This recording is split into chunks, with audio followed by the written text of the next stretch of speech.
सारी। बाबा प्यार तुम्हारा अमृत वेले उठाता, मोहिनी रात में मुझे जगाता। प्रेम की घंटी हृदय मंदिर में बजती, परमात्मा पुकार में आत्मा सुनती। नींद पर होती योग की विजय, माया के होते सहज पराजय। आराम नहीं मिलन चाहती, बाबा संग आत्मा खिल जाती।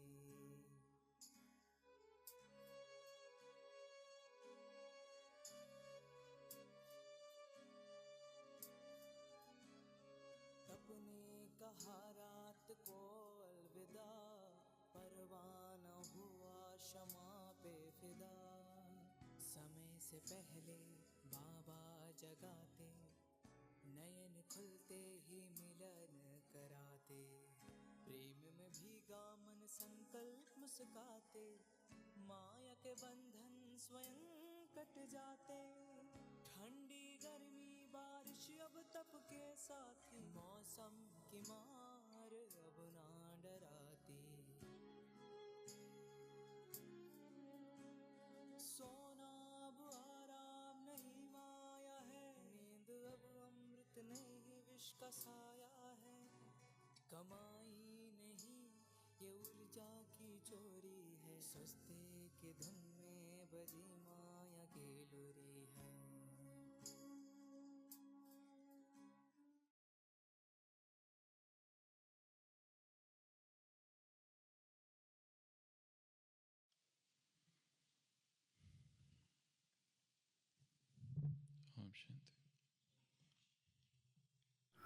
ஓம் சாந்தி. யுகமாற்றத்தின் நுழைவாயில் அமிர்தவேளை 15வது நாள். முடிவில்லாத சிறைவாசம். சிறுத்தையின் பார்வை அதன் கூண்டின் கம்பிகளால் ஆதிக்கம் செலுத்துகிறது. இதனால் அவற்றுக்கு அப்பால் எதுவும் இல்லை, தப்பிக்க வழியே இல்லை என்பது போன்ற உணர்வு ஏற்படுகிறது. சிறுத்தையின் வேகம் சக்தி வாய்ந்ததாக இருந்தாலும் மீண்டும் மீண்டும் நிகழும் கட்டுப்படுத்தப்பட்ட இயக்கமாகும். இது அதன் சிக்கிய நிலையையும் அதன் செயல்களின் பயனற்ற தன்மையையும் எடுத்து காட்டுகிறது. வலிமைமிக்க விருப்பம் முடங்கியது. இந்த கவிதை சிறுத்தையின் வலிமையான விருப்பத்தை முடங்கி போனது என்று விவரிக்கிறது. கூண்டுக்குள் அதன் உதவியற்ற தன்மையையும் விரக்தியையும் வலியுறுத்துகிறது. கண்மணிகளினுடைய திரை இமைகள் சிறிது நேரம் திறந்து மூடுகிறது. அந்த நேரத்தில் ஒரு பிம்பம் சிறுத்தையின் விழிப்புணர்வுக்குள் நுழைகிறது. ஆனால் அது விரைவாக மறைந்தும் போய்விடுகிறது. இது ஒருபோதும் உணரப்படாத வேறு ஏதாவது ஒன்றை பற்றிய ஏக்கத்தை குறிக்கிறது. சுருக்கமாக தோன்றும் பிம்பம் சிறுத்தையின் தசைகள் வழியாக விரைந்து சென்று அதன் இதயத்தில் மூழ்கி ஒரு தற்காலிக உணர்ச்சி அனுபவத்தை உருவாக்கி மறைந்து போவதாக விவரிக்கப்படுகிறது. இது சிறுத்தையின் உணர்ச்சியின் கொந்தளிப்பை மட்டுமல்ல, மனிதனுடைய நிலைமையை காண்பிக்கின்றது. மனித நிலைக்கான உருவமாக சிறுத்தை பயன்படுத்தப்படுகிறது. சுதந்திரம், சிறைப்பிடிப்பு மற்றும் கட்டுப்பாடுகளுக்கு எதிரான போராட்டம், குறிப்பாக சமூக கட்டமைப்புகளால் விதிக்கப்பட்டவை ஆகியவற்றை இது விவரிக்கிறது. ஜெர்மன் கவிஞரான ரைனர் மேரியா ரில்கேயினுடைய கவிதை இதுவாகும். பேந்தர் என்ற கவிதையாகும். இந்த சிறுத்தையினுடைய வாழ்க்கை துக்கத்தில் நகர்ந்து கொண்டிருக்கிறது. எந்த ஒரு நம்பிக்கையும் இல்லை. அவ்வளவு விரக்தியடைந்த நிலையில் இருக்கிறது. அந்த அளவிற்கு துக்கத்தால் நிறைந்த வாழ்க்கை, சிறைப்படுத்தப்பட்ட வாழ்க்கை. அந்த சிறுத்தையை பொறுத்த அளவில் அந்த கம்பிகளை தாண்டி உலகமே இல்லை. அவ்வளவு துக்கம், அவ்வளவு வலி. அப்படித்தான் மனிதனும் இருக்கின்றான். எப்பொழுதாவது நம்பிக்கை வருகிறது. அது எழுந்ததுமே, நம்பிக்கை உருவானதுமே அது இறந்தும் போய்விடுகிறது. இப்படி ஜெர்மன் கவிஞரான ரைனரில் அந்த பேந்தர் சிறுத்தையை பற்றி வர்ணிக்கின்றார். குஷி என்பதே இல்லை. கவி வலி மிகுந்தவர்களாகவே இருக்கின்றார். மிகவும் சென்சிட்டிவாக இருக்கின்றார். திரவத்தன்மை உடையவராக இருக்கின்றார். ரீல் என்ற கவிஞர் ஒருவர் யூரோப்பில் இருந்தார். அவரை மக்கள் இடியோசிங்க்ராட்டிக் என்று கூறுவார்கள். சில நேரம் கிட்டத்தட்ட மனநிலை இழந்தவர் போல, மனம் பித்தம் அடைந்தது போல தென்படுவார். ரீல் என்ற அந்த விசேஷ கவிஞரை யாரேனும் ஆடை அணிவதை பார்த்தாலோ, அல்லது கண்ணாடி முன் நிற்கும் பொழுது பார்த்தாலோ, அல்லது செருப்பு அணியும் பொழுது பார்த்தாலோ மிகவும் ஆச்சரியப்படுவார். ஏனெனில் அவர் செருப்பு அணிவதாக இருந்தால் செருப்பிடம் கேட்பார், மரியாதைக்குரிய செருப்பே, உன்னை அணிந்து கொள்ள நான் தகுதி உடையவன்தானா என்று கேட்பார். நான் அணிவதற்கு இந்த செருப்பு, இந்த ஷூ சரியானதா, தகுதியானதா என்று கேட்பதில்லை. அவர் ஒரு கோட்டை அணிந்து கொள்வதாக இருந்தாலும் கூட அந்த கோட்டிடம் கேட்பார், இந்த கோட்டை அணிவதற்கு நான் தகுதி உடையவன்தானா என்று கோட்டிடம் கேட்பார். இப்படி தன்னை மிகவும் சாதாரணமாக புரிந்து கொண்டு ஜடப்பொருட்களை மிக உயர்வாக கருதி அவர் உரையாடல் செய்வார். வீட்டு கதவுகளிடம் அவர் உரையாடல் செய்வார். அப்படி ஒரு மிகவும் மென்மையான இதயம் கொண்ட ஒரு மனிதர். அவரால் தான் கவிதை எழுத முடியும். அவரால் தான் மற்றவர்களுடைய இதய ஒலியை கேட்க முடியும். அவரால் தான் இயற்கையோடு இணைந்திருக்க முடியும். அவரால் தான் மரங்களோடும் பறவைகளோடும் உரையாட முடியும். மணிக்கணக்கில் ஏகாந்தத்தில் அவர் இருப்பார். போரினுடைய கவிதைகளினுடைய தொகுப்பு ஒன்று உள்ளது. ஒரு 19 வயது இளைஞர் இருந்தார். அவருக்கு இந்த போரில் கவிஞர் கடிதங்கள் எழுதினார். Letters to the young poet அப்படிங்கிற தலைப்பில் அந்த புத்தகம் இருக்கிறது. இதில் 19 வயதுடைய அந்த இளைஞர் போரில் கவிஞரினுடைய மரணத்திற்கு பல ஆண்டுகளுக்கு பிறகு அந்த புத்தகத்தை அவர் வெளியிடுகின்றார். 1926-27களில். அதிலும் அந்த கவிஞர் அந்த சின்ன கவிஞருக்கு ஒரே ஒரு விஷயம்தான் கூறியிருக்கின்றார், எதன் மீதும் யார் மீதும் சார்ந்து இருக்க வேண்டாம், நீ தன்னைத்தானே ஆராய்ச்சி செய்து கொள். இயற்கையின் சங்கீதத்தை கேட்க வேண்டுமென்றால் மௌனத்திலும் ஏகாந்தத்திலும் பிரவேசம் செய்.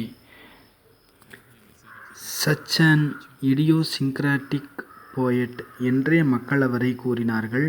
அதாவது பைத்தியம் என்றே மக்கள் அவரை கருதி வந்தார்கள். அந்த கவிஞருடைய மரணத்திற்கு பிறகுதான் அவருடைய கவிதைகளை மக்கள் அறிந்து கொள்கிறார்கள். எம்ஏ இங்கிலீஷ் லிட்ரேச்சரில் அவருடைய கவிதைகள் இருக்கின்றன. அவருடைய கவிதைகளை இன்றும் மக்கள் தீசிஸ் செய்கிறாங்க, ஆராய்ச்சி செய்கிறாங்க, எழுதுகிறாங்க. அவருடைய பாடத்தை குழந்தைகளுக்கு பாடம் கற்றுக் கொடுக்கின்றார்கள். குழந்தைகளுக்கு வரி வரியாக புரிய வைக்கின்றார்கள். ஏன் கவிஞர் இப்படியெல்லாம் எழுதியிருக்கிறார் என்று. அவர் சாப்பிடுவதாக இருந்தாலும் கூட அவ்வளவு நன்றி உணர்வோடு இருப்பார். உணவு தட்டு தன் முன்னால் வந்தாலும் அதை வெறுமனே பார்த்து கொண்டே இருப்பார். நீண்ட நேரம் நன்றி உணர்வோடு. ஒவ்வொரு பொருளுக்கும் நன்றி உணர்வு இருந்தது.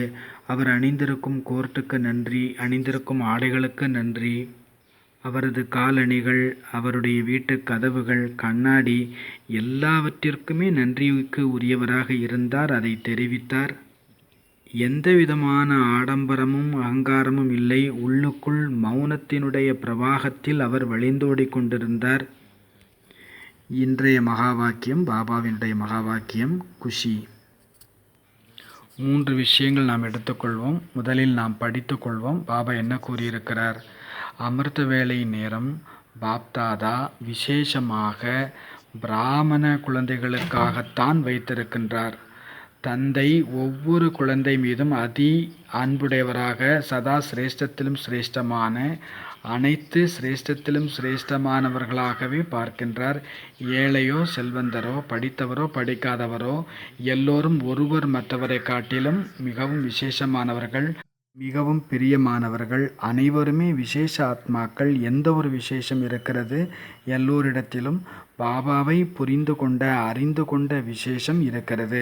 பெரிய பெரிய ரிஷிகளும் முனிவர்களும் கூட அறிந்து கொள்ள முடியவில்லை. ஆனால் குழந்தைகளாகி நீங்கள் அறிந்து கொண்டீர்கள், அடைந்து கொண்டீர்கள். ஆகவே பாப்தாதா அப்படிப்பட்ட விசேஷமான ஆத்மாக்களுக்கு தினசரி அன்பு நினைவுகளை கொடுக்கின்றார். தினசரி சந்திப்பை கொண்டாடுகின்றார். எப்பொழுது? விசேஷமாக அமிர்த வேளை நேரம் குழந்தைகளுக்காக வைக்கப்பட்டிருக்கிறது. பக்தர்களுடைய வரிசை என்பது அமிர்த வேளைக்கு பிறகுதான் ஏற்படுகின்றது. முதலில் குழந்தைகளுக்காகவே இந்த நேரம், அமிர்த வேளை நேரம் வைக்கப்பட்டிருக்கிறது. அமிர்த வேளை குழந்தைகளுக்காகவே ரிசர்வ் செய்யப்பட்ட, தனியாக ஒதுக்கி வைக்கப்பட்டிருக்கக்கூடிய நேரமாகும். யார் விசேஷமான ஆத்மாக்களாக இருக்கின்றார்களோ அவர்களை சந்திப்பதற்கான நேரமும் அவசியம் விசேஷமானதாக இருக்கும். ஆகவே சதா தன்னை அப்படிப்பட்ட விசேஷமான ஆத்மா என புரிந்து கொள்ளுங்கள். மேலும் சதா குஷியில் பறந்து கொண்டே இருங்கள். ஆக 3 விஷயங்களை நாம் எடுத்துக்கொள்வோம். எல்லாவற்றிலும் முதலாவதாக பாபா கூறுகின்றார், பாபா ஒவ்வொருவரையும் எந்த பார்வை, எந்த திருஷ்டியோடு பார்க்கின்றார்? பியாராகே, பிரியமானவர்கள், சிரேஷ்டமானவர்கள், விசேஷமானவர்கள். ஒவ்வொருவரும் எப்படி இருக்கிறாங்க? பியாரா, அன்பானவர்கள்.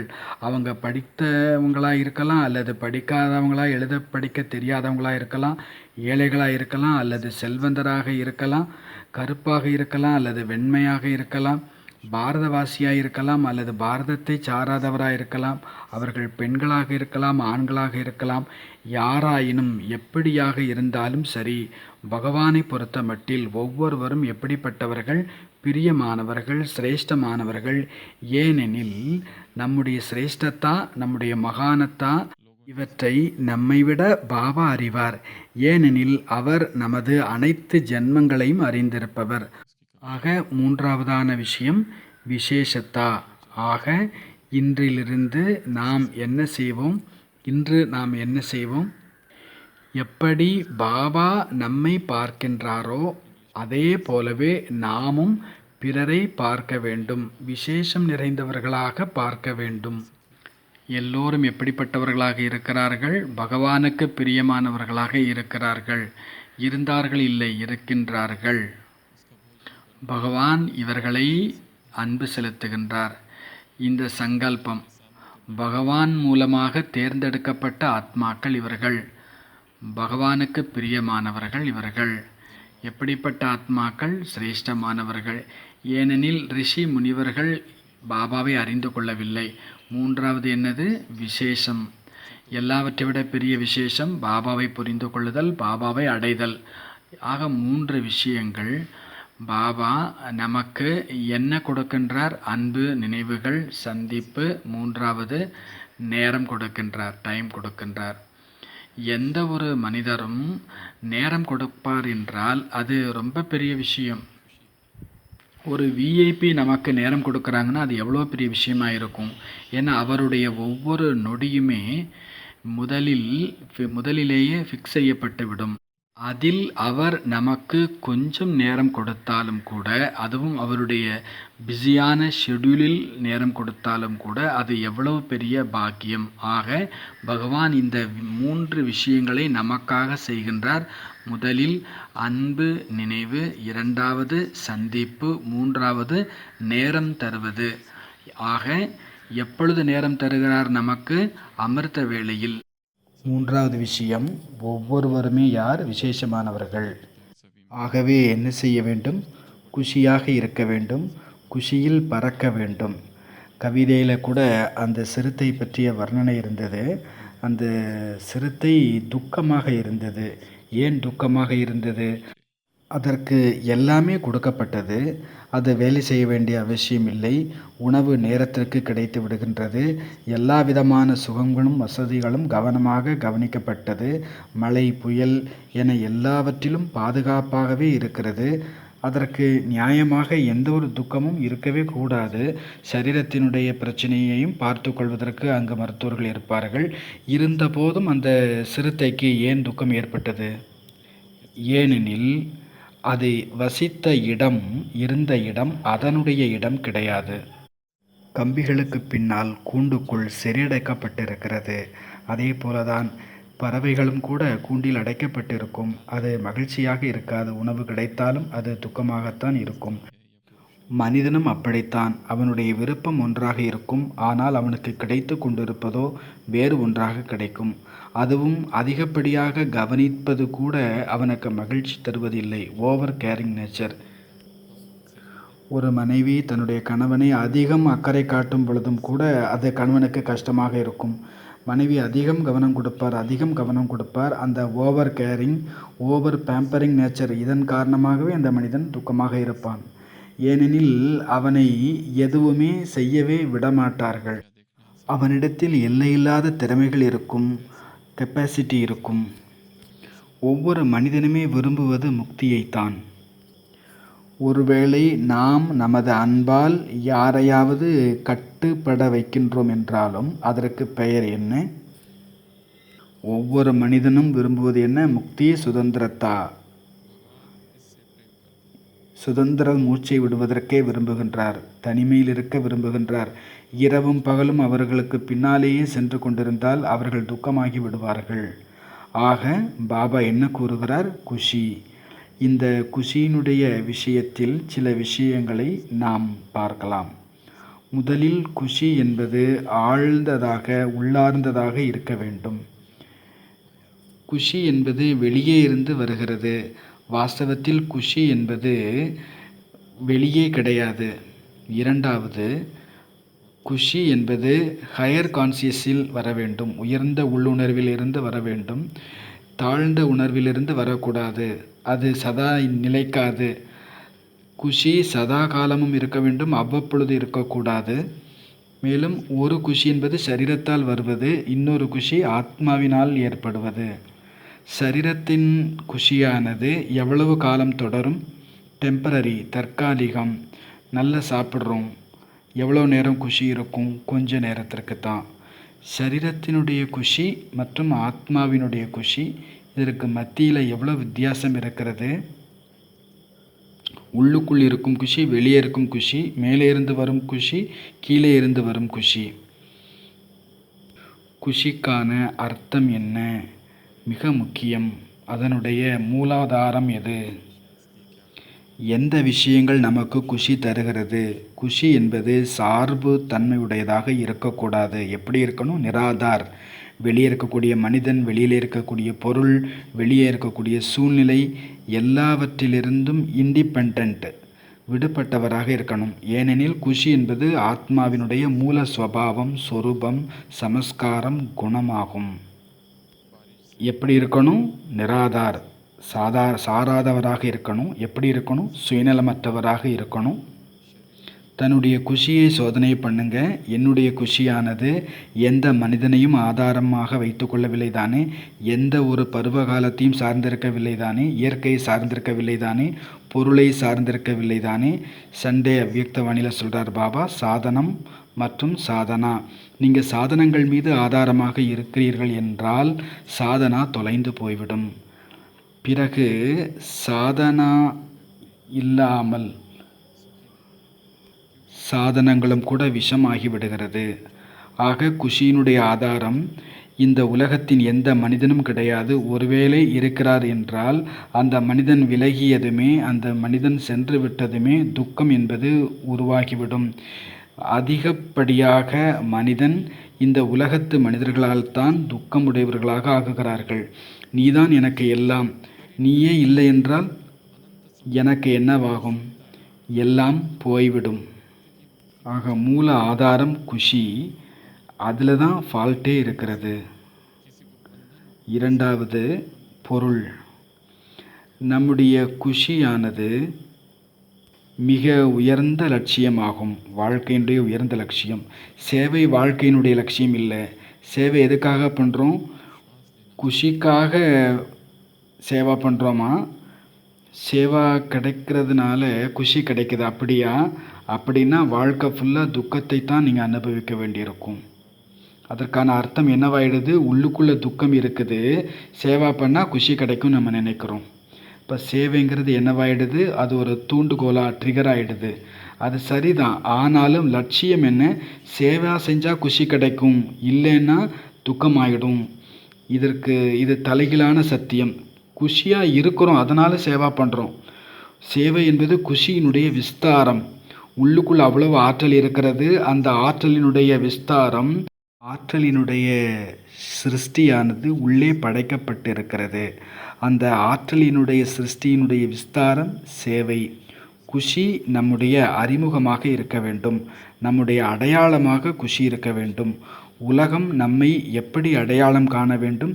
அச்சா, அவங்களா, அந்த பிரதரா ரொம்ப குஷியாக இருப்பாங்களே, அப்படி அனுபவம் பண்ணணும். மற்றவங்க நம்மளை அடையாளம் பார்க்கணும். ஆக நம்முடைய அடையாளம் என்னவாக இருக்கணும்? குஷியாக இருக்கணும். சினனிம், நமக்கான சமமான இன்னொரு வார்த்தை என்னது? குஷி. நம்மை எப்படி அவர்கள் பெயரிட்டு பார்க்க வேண்டும்? குஷியானவர் என்று பெயரிட்டு பார்க்கணும். குஷியான ராம், குஷியான லால் என்று நம்முடைய பெயரோடு அவர்கள் குஷியை சேர்த்து சேர்த்து பார்க்க வேண்டும். நம்முடைய குஷி எந்த ஒரு வெளி பொருட்களில் ஆதாரப்பட்டு இல்லை. நம்மோடு மக்கள் சேர்ந்திருக்கலாம் அல்லது இல்லாமல் இருக்கலாம், சகயோகிகள் இருக்கலாம் அல்லது விரோதிகள் இருக்கலாம், யாராவது எதையாவது சொல்லலாம், சில பேர் நல்லபடியாக நடக்கலாம், சில பேர் நல்லபடியாக நடக்காமல் இருக்கலாம். ஏதாவது நடந்துகிட்டே இருக்கும் இந்த உலகத்தில். இந்த உலகத்தினுடைய விளையாட்டே அப்படித்தான் அமைக்கப்பட்டு இருக்கிறது. என்ன செய்வது? பார்த்து கொண்டே இருங்கள், அவ்வளவுதான். குஷியாக இருங்க, பார்த்துட்டே இருங்க, குஷியாயிட்டே இருங்க. வாஸ்தவத்தில் எல்லாமே உள்ளுக்குள் தான் இருக்கிறது. இன்று அமிர்த வேளையில் அப்படி ஒரு அனுபவம் ஏற்பட்டது. மதுபன் கூட உள்ளுக்குள்ளே தான் இருக்கிறது, சூட்சுமோதனம் உள்ளுக்குள்ளே தான் இருக்கிறது, பரந்தாமமும் இங்கே தான் இருக்கிறது. வெளியே எங்கேயும் போக வேண்டிய அவசியமே இல்லை. எல்லாமே உள்ளே தான் இருக்கிறது, எல்லாமே இங்கே தான். இதுதான் பரந்தாமம். நாம் இந்த ஒரு சங்கல்பம் செய்கிறோம், நான் பறந்து கொண்டு பரந்தாமம் போயிட்டேன். இதெல்லாம் டைம் வேஸ்ட் இல்லையா? இப்போ நான் பறந்து சூட்சுமோதனம் போகிறேன், ஏன் மேலே பறந்து போகணும்? இதுதான் சூட்சுமோதனம், இதுதான் பரந்தாமம், இதுதான் மதுபன், இதுதான் சொர்க்கம். எல்லாமே எனக்குள் தான் அடங்கி இருக்கிறது. என்ன செய்ய வேண்டுமோ அதை இங்கேயே செய்யுங்கள். 3 சந்நியாசிகள் ஸ்ரீலங்கா போய் சேர்ந்தார்கள். பௌத்த சந்நியாசிகள் பெரிய யாத்திரை செய்திருக்கிறார்கள். ஒரு கிராமத்திற்கு செல்கிறார்கள். அங்கே அவர்களுக்கு தங்குவதற்காக ஒரு மனிதர் ஒரு அழகான ஒரு குடிலை தருகின்றார். நீங்கள் இங்கேயே இருந்து மூவரும் தபஸ்யா செய்யலாம் என்று கொடுத்துவிட்டு செல்கின்றார். மூவருமே குடிலுக்குள் செல்கிறார்கள். 1 மாதம் வரைக்கும் அவர்கள் தவம் செய்கிறார்கள், சாதனா செய்கிறார்கள். 1 மாதம், 2 மாதம், 3 மாதம் ஆகிவிட்டது. 3 மாதத்திற்கு பிறகு வெளியே வருகிறார்கள். மூவரில் ஒருவர் கூறுகிறார், என்னுடைய உள்ளம் என்பது இந்த குடிலை சுற்றி இருக்கும் வயல்காட்டை கடந்து வேறு எங்கேயுமே செல்லவில்லை. அதாவது என்னுடைய உள்ளம் இந்த குடில், இந்த வயல்காட்டுக்கு உள்ளே தான் இருந்தது என்று கூறுகிறார். 2வது சன்னியாசி வெளியிலே வந்து கூறுகிறார், என்னுடைய உள்ளம் இந்த குடிலை விட்டு வெளியே செல்லவே இல்லை. என்னுடைய உள்ளம் முழுவதும் இந்த குடிலுக்குள்ளேயே அடங்கியிருந்தது என்று கூறுகிறார். 3வது சன்னியாசி வெளியிலே வந்து கூறுகிறார், என்னுடைய உள்ளம் என் சரீரத்தை விட்டு வெளியே போகவே இல்லை. என்னுடைய கவனம் முழுவதும் என்னுடைய சரீரத்தில் மேலே இருந்து கீழே, கீழே இருந்து மேலே எனக்குள் தான் இருந்தது, என் சரீரத்துக்குள் தான் இருந்தது. என் மனம் வெளியவே செல்லவில்லை என்று கூறுகிறார். நான் எங்கேயும் வெளியே செல்ல வேண்டிய அவசியமே இல்லை. எல்லாமே எனக்குள் அடங்கியிருக்கிறது. பிண்டேஷு பிரம்மாண்ட என்று பக்தியில் கூறுவார்கள். அதாவது அண்டத்திற்குள் பிண்டம் இருக்கிறது, பிண்டத்துக்குள் பிரம்மாண்டம் இருக்கிறது என்று கூறுவார்கள். மைக்ரோசம்குள்ளே மேக்ரோசம் இருக்கிறது. ஒரு சிறிய அணுவுக்குள்ளே ஒரு பெரிய பிரபஞ்சமே இருக்கிறது. ஆக குஷி எப்படி இருக்க வேண்டும்? நிராதாரமாக, எதையும் சாராததாக இருக்க வேண்டும். முதலில் குஷி எப்படி இருக்க வேண்டும்? நிஸ்வார்த்த, சுயநலமற்றதாக இருக்க வேண்டும். 2வதாக குஷி எப்படி இருக்க வேண்டும்? உள்ளார்ந்ததாக இருக்க வேண்டும். மேலோட்டமாக இல்லை, ஆழ்ந்த உணர்விலிருந்து அந்த குஷி வர வேண்டும். அப்பர் ஹையர் கான்சியஸிலிருந்து அது வந்ததாக இருக்க வேண்டும். லோயர், தாழ்ந்த நிலையில் உள்ளதாக இருக்கக்கூடாது. குஷி எப்படி இருக்க வேண்டும்? பதார்த்தங்களிலிருந்து வந்ததாக, பொருட்களிலிருந்து வந்ததாக இருக்கக்கூடாது. சரீரத்திலிருந்து வந்ததாக இருக்கக்கூடாது. சரீரத்திலிருந்து பெறப்படக்கூடிய குஷியானது இன்று இருக்கும், நாளை இருக்காது. இன்று சரீரம் ஆரோக்கியமாக இருக்கிறது, நாளை இந்த ஆரோக்கியம் இருக்காது. பிறகு என்ன செய்வீர்கள்? இன்றைக்கு சாப்பிடுவதற்கு எல்லாம் நன்றாக கிடைத்து கொண்டிருக்கிறது. நாளை எதுவுமே கிடைக்காமலும் போகலாம். பிறகு என்ன செய்வீர்கள்? சாதனம் நேரத்தினுடைய அடிமை. நமது குஷியானது சுயம்புவாக இருக்க வேண்டும். தாமாகவே உருவானதாக இருக்க வேண்டும். ஆட்டோ. இது குஷிக்கும் வெளியே இருக்கும் விஷயங்களுக்கும் எந்த சம்பந்தமும் இல்லை. ஆக இன்றைக்கு கூட பாபா என்ன சொன்னார்? குஷியாக இருங்க, அப்புறம் என்ன செய்யணும்? பறந்து செல்லுங்க. குஷியாக இருங்க, பறந்து செல்லுங்க. மேலும் நம்முடைய குஷி எல்லைக்கு உட்பட்டதாக இருக்கக்கூடாது, எல்லைக்கு அப்பாற்பட்டதாக இருக்க வேண்டும். ஒவ்வொரு சின்ன சின்ன விஷயங்களிலும் குஷியாக இருக்க வேண்டும். விஷயங்களால் குஷி கிடையாது. குஷியினுடைய நீரூற்று உள்ளே இருந்து வெளிப்பட வேண்டும், ஆறு வெளிப்பட வேண்டும். ஆகவே குஷியானது ஒவ்வொரு பொருளிலிருந்தும் வெளிப்பட்டு கொண்டிருக்கிறது, ஒவ்வொரு சூழ்நிலையிலும் வெளிப்பட்டு கொண்டிருக்கிறது. அந்த குஷிக்கு மனிதர்களோடோ சூழ்நிலைகளோடோ சாதனங்களோடோ எந்த சம்பந்தமும் கிடையாது. ஒவ்வொரு பொருளும் நமக்கு என்ன கொடுத்து கொண்டிருக்கிறது? மகிழ்ச்சியை, குஷியை கொடுத்து கொண்டிருக்கிறது. முன்பேயே இந்த ஒரு கதையை நாம் கேட்டிருந்தோம். ஒருவருக்கு 2 மகன்கள் இருந்தார். ஒருவர் முற்றிலும் நம்பிக்கை உடையவர், இன்னொருவரோ எதன் மீதும் நம்பிக்கையற்றவர். தந்தை சிந்திக்கின்றார், இந்த நம்பிக்கையற்றவரை, விரக்தி அடைந்து இருப்பவரை நாம் எப்படியாவது மகிழ்ச்சி செய்ய வேண்டுமே. அதற்காக அவருடைய அறையில் மலர்களை நிரப்புகின்றார். நறுமணத்தால் அவருடைய அறையை நிரப்புகின்றார். மாலை நேரம் அந்த மகன் வந்து பார்க்கின்றார். மகன் கூறுகிறார், இந்த மலர்களெல்லாம் வாடி போய்விடுமே, இந்த நறுமணத்தால் என்ன பிரயோஜனம்? அவர் ஒவ்வொரு விஷயத்திலும் துக்கத்தைத்தான் தேடுகின்றார். அந்த நம்பிக்கையுடைய மகனினுடைய அறையில் குதிரை சாணத்தை நிரப்பி வைக்கின்றார் அவருடைய தந்தை. ரொம்ப கெட்டவடையாக இருக்கிறது. அங்கே போய் பார்க்கிறார். பையன் என்ன செய்கிறார் என்று பார்க்கிறார். அப்பா, பையன் ஆடுறான், பாடுறான், குதிக்கிறான். மேலும் அந்த மகன் எதையோ தேடுவதாக தெரிகிறது. தந்தை கேட்கிறார், எதை தேடுகிறாய் என்று.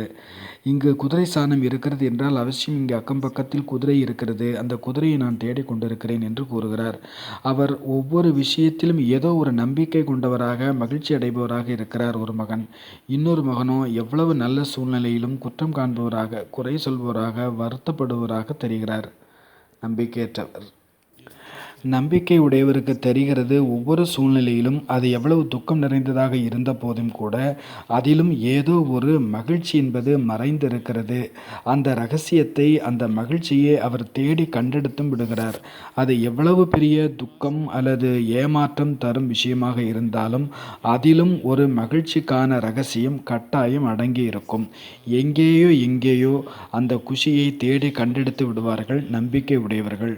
வாழ்க்கையில் எப்பேற்பட்ட சம்பவம், துர்சம்பவம் நடந்திருந்தாலும், இன்று வரை, இப்பொழுது வரை என்னென்ன நடந்திருந்தாலும் எல்லாவற்றையும் கூட்டி கழித்து பார்க்கும் பொழுது அவை ஏதோ நமக்கு கற்றுத்தர வந்திருக்கிறது, எதையோ நமக்கு சொல்ல வந்திருக்கிறது. அதில் சூட்சுமமான சங்கேதம் இருக்கிறது.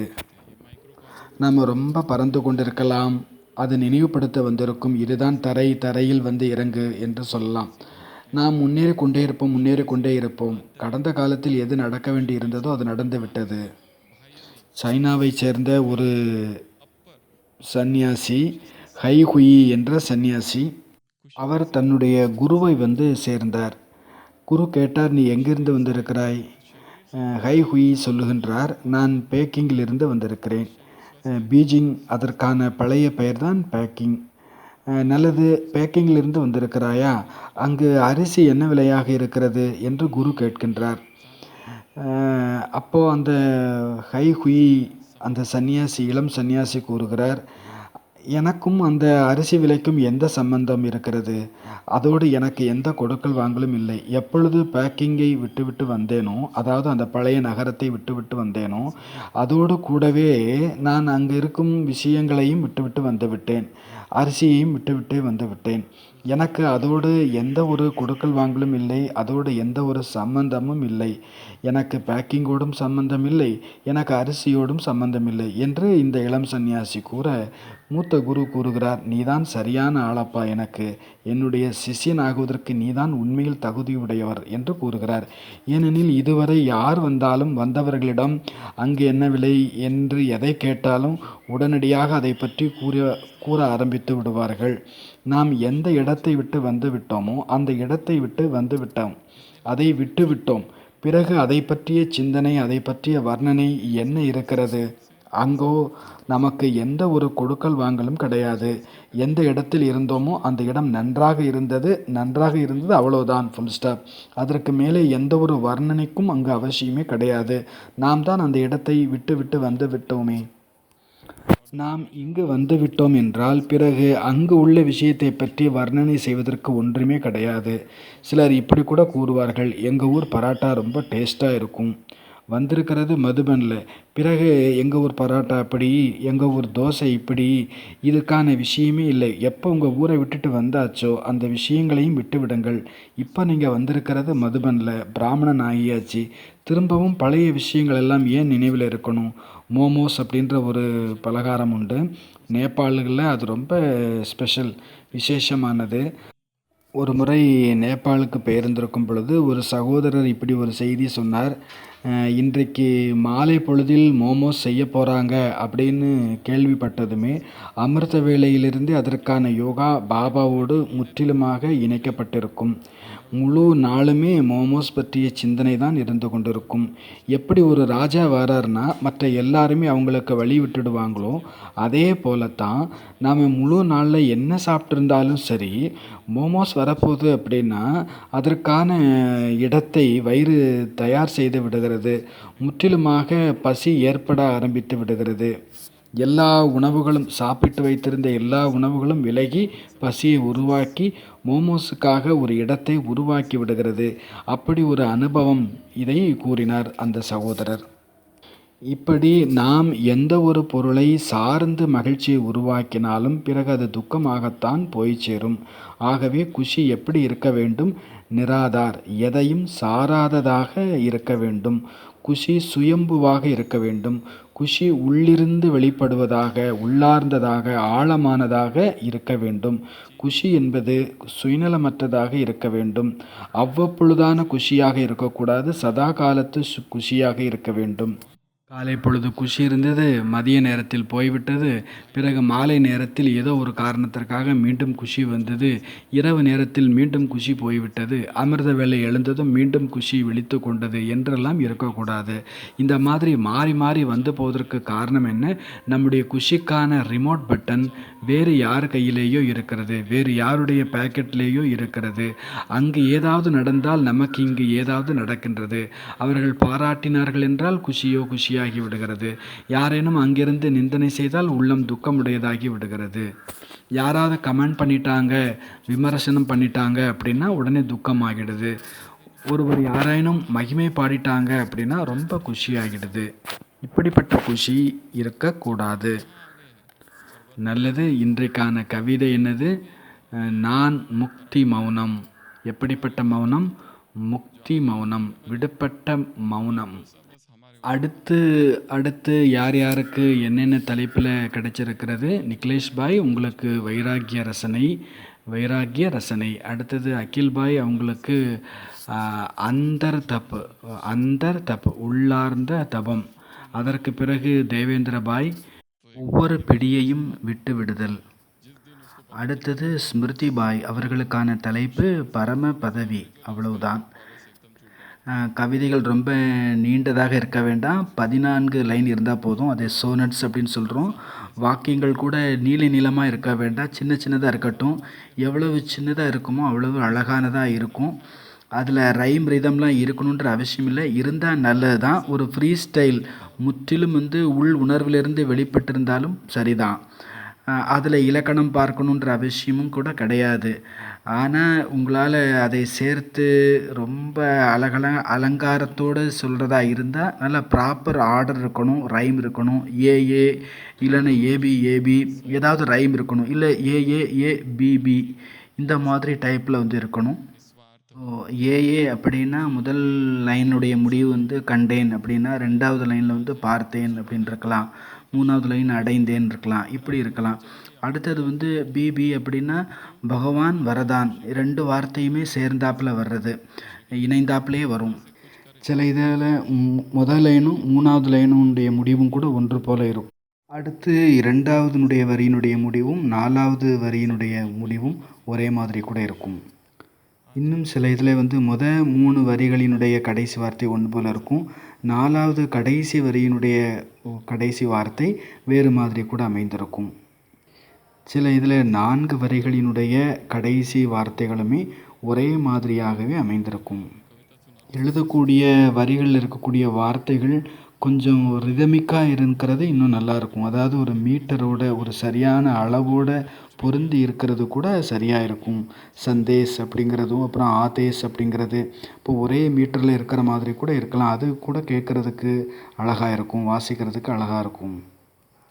சில கவிதைகளில் எந்த ஒரு ரிதமும் இருக்காது, ஆனால் உள்ளார்ந்த பாவனை வெளிப்படும். அதில் எந்த ஒரு கிராமருக்கும் அவசியம் இருக்காது. ஆனால் இதெல்லாம் பயிற்சி தான். இதுவும் கூட ஒரு விதமான ஒரு கலை தான்.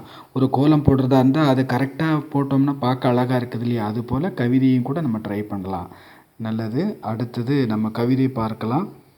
இன்றைக்கான கவிதை தலைப்பு வந்து முக்தி மௌனம். உண்மையிலே எனக்கு இந்த 2 வார்த்தையும் ரொம்ப பிடிக்கும். ஃப்ரீடமும் எனக்கு பிடிக்கும், சைலன்ஸும் ரொம்ப பிடிக்கும்.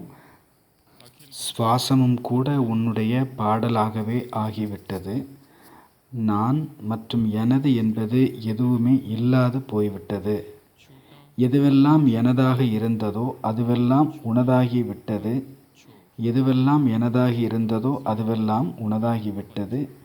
எதுவெல்லாம் உனதாகி இருந்ததோ அது எனதாகிவிட்டது. எதுவெல்லாம் எனதாகி இருந்ததோ அதுவெல்லாம் இப்பொழுது உனதாகிவிட்டது. நான் இப்பொழுது நான் எனது என்ற சம்பந்தங்களிலிருந்து விடுபட்டு விட்டேன். ஒவ்வொரு பயத்திலிருந்தும் அற்ப ஆசைகளிலிருந்தும் நான் விடுபட்டு விட்டேன். ஏனெனில் நான் இப்பொழுது சர்வ சக்திவானோடு இணைந்து இருக்கிறேன். இப்பொழுது நான் ஒவ்வொரு கேள்விகளிலிருந்தும் ஒவ்வொரு பதில்களிலிருந்தும் அப்பால் இருக்கிறேன். காரணம், நான் எதை அடைய வேண்டுமோ அந்த பரமத்தை நான் அடைந்து விட்டேன். இப்பொழுது நான் அடைவதற்கும் பேசுவதற்கும் நிரூபிப்பதற்கும் எதுவுமே இல்லை. நான் அவருடைய அன்பினில் இப்பொழுது மூழ்கி இருக்கிறேன். இப்பொழுது எதுவுமே இல்லை நான் அடைவதற்கு. நான் முக்தியாக இருக்கிறேன். நான் விடுபட்டு இருக்கிறேன். நான் அந்த பரம சத்தியத்தினுடைய சந்திப்பில் நான் மௌனமாக இருக்கிறேன். நான் மௌனமாக இருக்கிறேன். நான் முக்தி மௌனமாக இருக்கிறேன். ஓம் சாந்தி.